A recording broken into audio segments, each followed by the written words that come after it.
Con la Constitución de 1991 se buscaba lograr dar solución o por lo menos mejorar la situación en la que se encontraba el país. Problemas recurrentes como la exclusión social y política. Si nos devolvemos un poco en el tiempo, nos damos cuenta que a finales de la década de los 80 el país se encontraba en una situación de crisis. En primer lugar, tenemos la crisis del Frente Nacionalista que se estaba desarrollando desde los años 70 y que trajo consigo la exacerbación del clientelismo. En segundo lugar, el deterioro del orden público como resultado del aumento de los grupos armados, delincuencia común y sobre todo las mafias del narcotráfico, quienes declararon la guerra al Estado.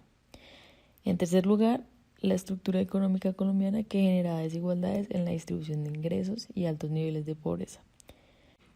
Fue así que se formó un movimiento conformado por estudiantes universitarios en donde se expresa el luto del país por toda la violencia generada y lo que buscaba era reformar el régimen político del país.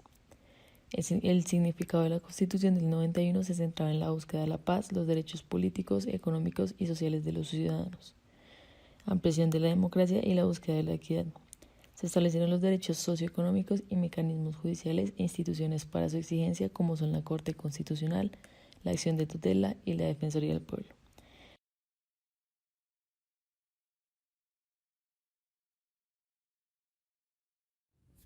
A pesar de que la Constitución Política de 1991 incrementara en gran medida su gasto social, los niveles de pobreza y desigualdad no mejoraron en los años 90. De hecho, al ver el comportamiento del índice de Gini y las cifras de pobreza y pobreza extrema, se puede ver que aumentaron mucho en los años siguientes a la Constitución Política y no volvieron a bajar hasta el año 2005. Uno de los principales motivos de esto fue la mala focalización de recursos, ya que, aunque se incrementó el gasto social, muchos de los beneficios que aquello traía fueron recibidos por personas que no se encontraban en estados de pobreza. Algunos de estos ejemplos son los accesos a la educación superior y las pensiones. Analizando el caso de la educación superior, para poder acceder a esta se deben cumplir con ciertos requisitos, como lo es completar los estudios de bachiller. Esto es algo que no suele ser posible para personas con bajos ingresos, por lo que los beneficios de la educación superior suelen ser únicamente accesibles para aquellos que tienen ingresos más altos. Algo muy similar ocurre con las pensiones, pues para poder pensionarse se debe cumplir con el requisito de tener ciertos años trabajando formalmente. Una gran parte de los trabajadores que cumplen con esa condición son personas con altos ingresos, y eso hace que existan errores de inclusión como los que se registraron en el año 2005 de 93.9%. Sumado a todo lo anterior, se tiene la poca eficiencia, pues el manejo de los recursos puede también verse afectado por otros problemas como lo es la corrupción o la falta de instituciones que administren y orienten adecuadamente los bienes. De hecho, esa falta de instituciones fue muy perjudicial para Colombia durante 1999. Resulta que después de la Constitución de 1991, en efecto el gasto social se incrementó, pero no era claro de dónde iban a provenir todos los recursos necesarios para llevar a cabo esa dinámica. Consecuentemente, existió una gran inconsistencia intertemporal y Colombia tuvo un gran endeudamiento. Los gastos incrementaron mucho más rápido que los mismos ingresos. Y como un agravante de la situación, en 1997 hubo una crisis económica en los mercados de Asia y Rusia. Esto hizo que la banca privada internacional le quitara la financiación a Colombia por su trayectoria insostenible de endeudamiento, a pesar de que en ese momento no era una situación tan grave. Es importante resaltar que el motivo fue la trayectoria, más no la situación de ese momento exacto.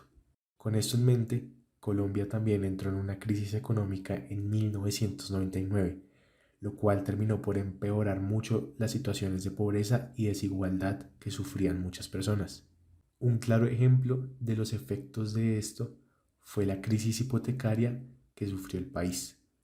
Para esa época, los créditos hipotecarios estaban atados a las tasas de interés de los bancos, pero esas tasas se convirtieron hasta de 48% anuales, haciendo que muchos no pudieran pagarlas y tuvieran que entregar sus viviendas. Para solucionar eso, Los créditos hipotecarios se volvieron a adaptar a la inflación como estaba antes para así hacerlos accesibles y además se pidió un 30% de cuota inicial para asegurarse de que las personas podrían pagar el resto. Sin embargo, y a pesar de que eso tuvo muy buenas intenciones, los bancos empezaron a otorgarle créditos únicamente a las personas de más altos ingresos, pues estos eran los que seguramente podrían cumplir con sus cuotas. Esto, a su vez, generó aún más desigualdad social. Y esto resulta ser una muestra más de que las buenas intenciones son necesarias, pero no son suficientes para arreglar problemas.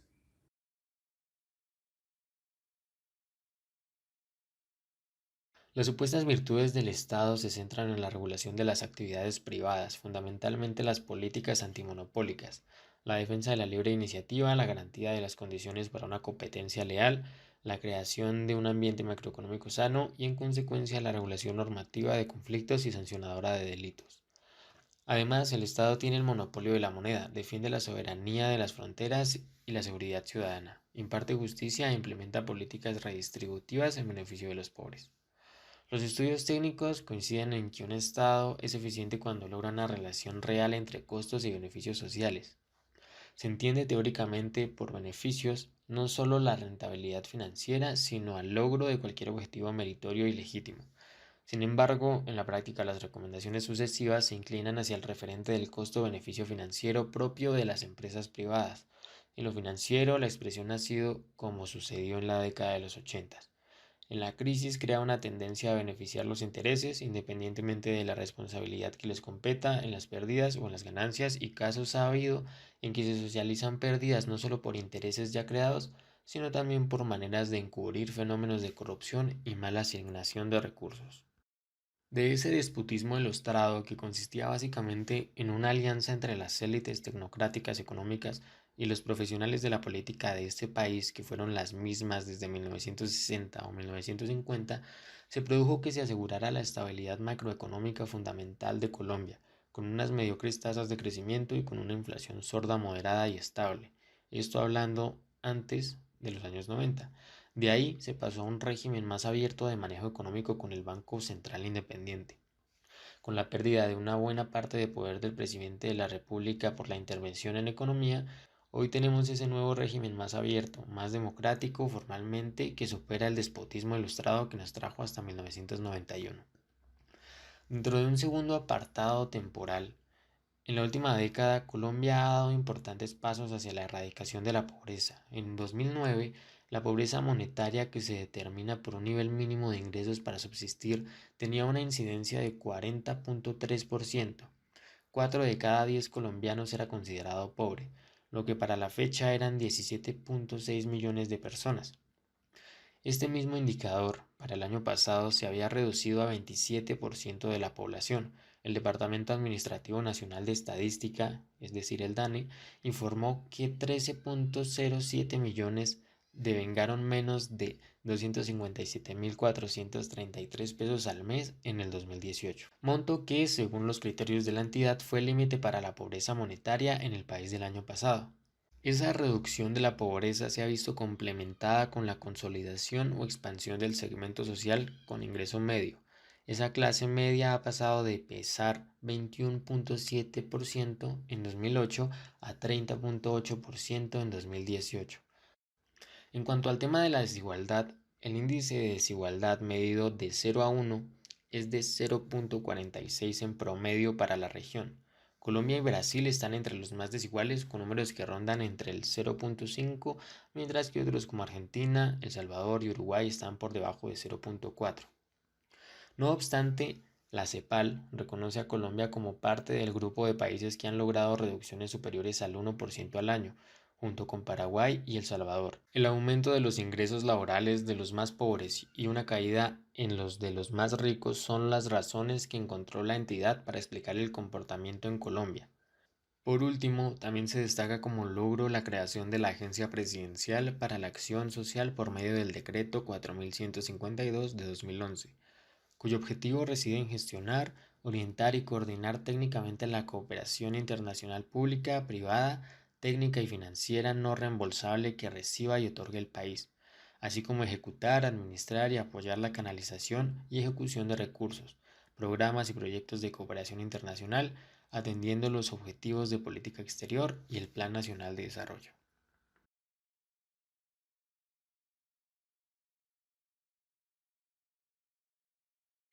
Bueno, continuando con el tema, voy a hablarles sobre la creación de un desarrollo económico más incluyente. Primero que todo, esto es un proyecto económico el cual busca mejorar las condiciones de vida de una población rural colombiana en situación de pobreza, a través de organizaciones para fortalecer su productividad.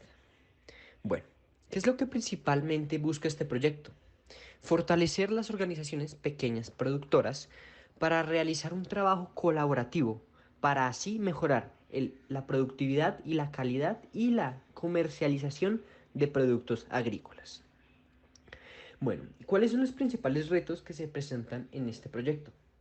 Bueno, el principal desafío radica en el fortalecimiento de las organizaciones pequeñas, ya que éstas pueden ser sujetos pasivos o pueden ser como más que todo asistentes de las grandes compañías desarrolladoras, lo cual es lo que queremos impedir o mejorar.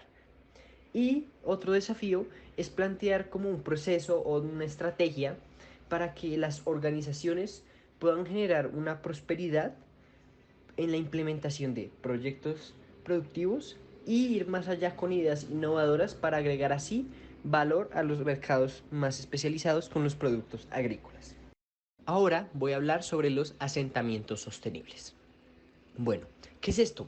Es un proyecto que consta de generar y fortalecer las habilidades, las capacidades técnicas y empresariales en las comunidades que se encuentran en transición a un reasentamiento. ¿Cuál es el propósito de este proyecto? Que las familias puedan resolver sus vidas a través de la implementación de emprendimientos agropecuarios de bienes y servicios. Claramente este proyecto se implementaría bajo principios de acción sin daño, bien neutral, con recuperación del tejido social, consolidar nuevos líderes sociales. ¿Y cuáles son los retos que se nos presentan? Primero que todo, la adaptación, como ya lo había mencionado, es una nueva realidad. Y pues esto es muy difícil para todas las personas que se cambian de un lugar a otro. También para implementar conocimientos técnicos y administrativos a las comunidades es muy difícil, ya que esto no va a ser de un día para otro, esto va a ser un proceso constante que se busca para un objetivo en común, que es ayudar a que las comunidades que están en transición puedan tener una vida más agradable para pues los herederos y así no perder la comunidad. Con respecto a cómo mejorar la focalización de recursos, se podría empezar por hacer que el gasto social para el apoyo de las personas pobres llegue a personas que realmente lo son. No significa que quienes tengan algo de dinero no puedan recibir nada, sino favorecer un poco más a aquellos que realmente dependen de dicho gasto social, siendo así que se puedan destinar los recursos adecuadamente para que lleguen a las personas que realmente buscan beneficiarse. Bueno, sin embargo, una de las cosas más importantes que han servido hasta ahora, en el momento, es mantener la independencia del Banco de la República, puesto que esto mantiene una inflación baja y al ser baja esto ayuda a las demás personas.